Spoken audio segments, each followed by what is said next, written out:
Nous y voilà, enfin. J'avais hâte de faire cette vidéo pour t'annoncer que je pars ce lundi au Pérou pour 3 semaines et je t'emmène avec moi. I'm flying high, but I've got a feeling I'm falling for nobody else but you. You caught my eye, and I've got a feeling I'm falling. Show me the ring and I'll jump right through. I used to. Je viens de commencer le livre de Nassim Taleb qui s'appelle Antifragile. Et on n'est pas forcément d'accord avec tout ce qu'il dit, moi je suis pas d'accord avec tout ce qu'il dit, mais il a eu le mérite de mettre en lumière un concept qui n'existait pas vraiment, qui est le concept d'antifragilité, qui en fait est l'inverse de la fragilité, l'antonyme de la fragilité. Et quand tu demandes aux gens quel est l'inverse de la fragilité, les gens ils vont te dire c'est la robustesse, c'est la résistance. Et si tu réfléchis bien, c'est pas le cas. Quelque chose qui est robuste, c'est quelque chose qui résiste bien au choc.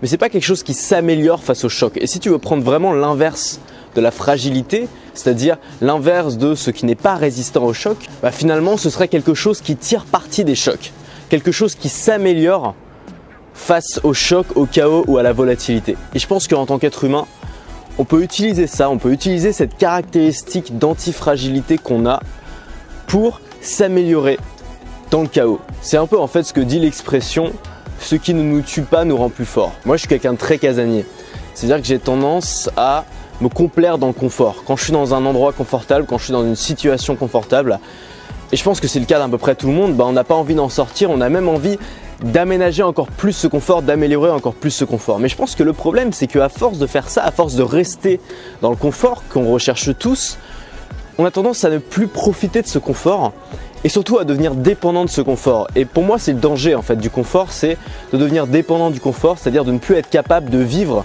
sans ce confort-là. Ce confort, il peut être illustré par plein de choses. Ça peut être illustré par l'argent, par le fait d'avoir un mode de vie qui est dépendant de l'argent. Ça peut être illustré par un job de salarié qu'on n'aime pas vraiment mais qui est confortable. Tout ça, c'est des exemples de situations confortables dont le danger est de devenir dépendant à ces situations. Donc je pense qu'on a besoin de créer de l'inconfort.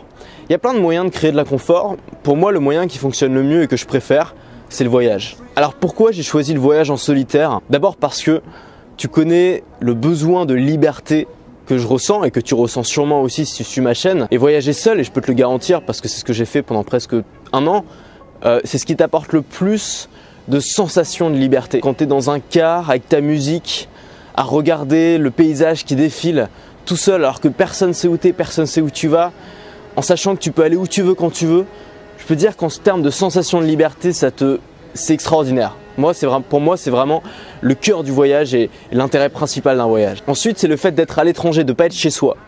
Quand on est chez soi, on a nos habitudes, on a nos connaissances, on se conforme finalement dans quelque chose. Alors que quand on est en voyage, les gens ne nous connaissent pas.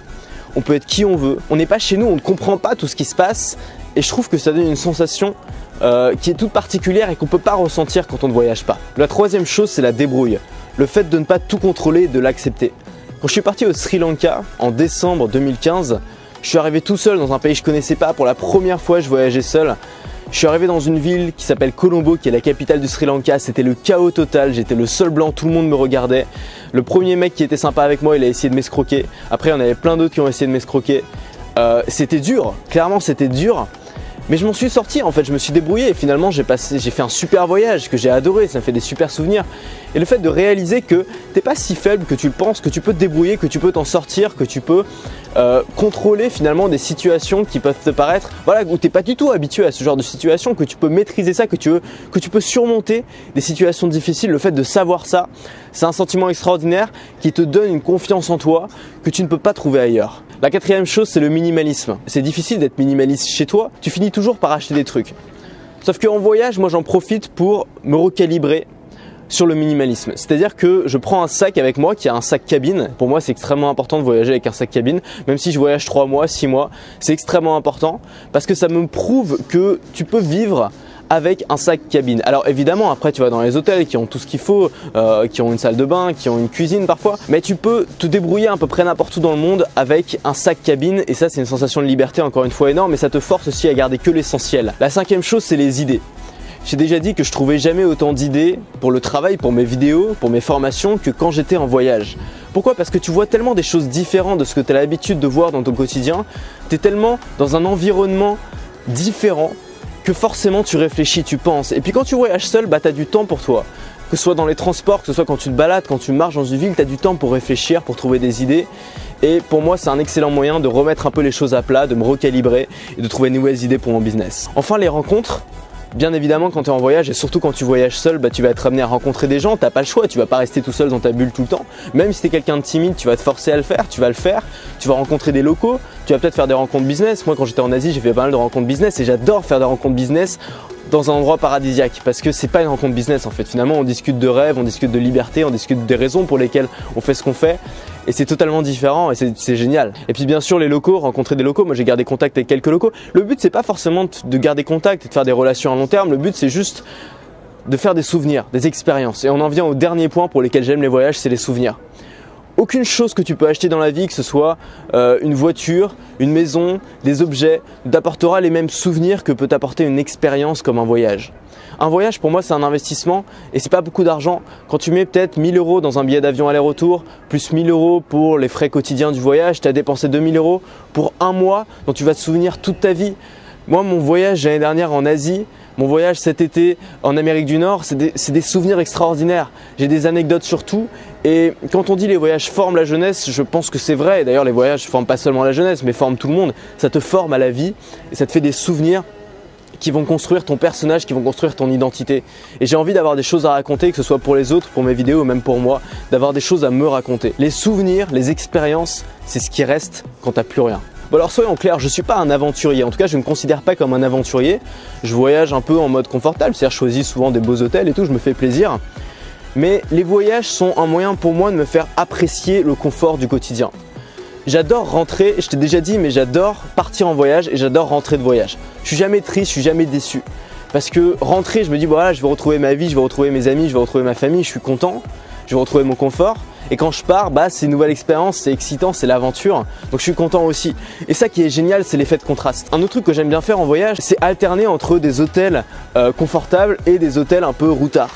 C'est ce qui permet d'avoir cet effet de contraste et l'effet de contraste, c'est ce qui permet je pense d'apprécier les choses de la vie. Alors je vais partir 3 semaines, je pars aujourd'hui le jour où tu regardes cette vidéo lundi, je reviens le 6 décembre. J'ai commencé par Lima, la capitale, je vais faire un tour par le sud, je vais passer je vais te mettre une petite carte ici. Je vais passer aux Islas Balestas, à Nazca, à Arequipa, au lac Titicaca, à Cusco et terminer par le Machu Picchu.